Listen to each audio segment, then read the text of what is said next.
पाहूयात पुढची बातमी। नंदुरबारमध्ये उद्या होणाऱ्या मतदानाची तयारी पूर्ण करण्यात आलेली आहे। नंदुरबारमध्ये एकूण 2115 मतदान केंद्र आहेत।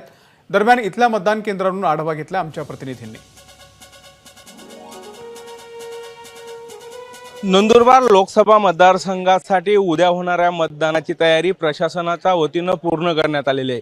नंदुरबार लोकसभा मतदारसंघातील या निवडणुकीसाठी 11 उमेदवार निवडणुकीच्या रिंगणात आहे। त्यापैकी 2 उमेदवारांमध्ये मुख्य लढत असली तरी प्रशासनाच्या वतीने निवडणुकीसाठीची तयारी पूर्ण करण्यात आलेली आहे। 21 ते 15 मतदान केंद्र जिल्ह्यात या लोकसभा मतदारसंघात असून त्यासाठी जवळपास 8,500 कर्मचाऱ्यांची नियुक्ती करण्यात आलेली आहे। तर 2,600 पेक्षा अधिक पोलीस कर्मचारी या मतदान केंद्रांवर तैनात राहणार आहेत।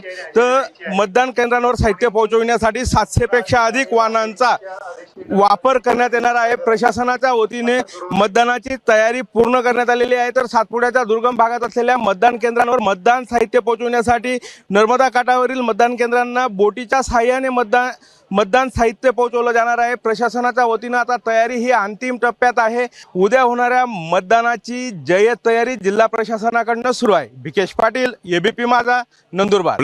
बघा नीट।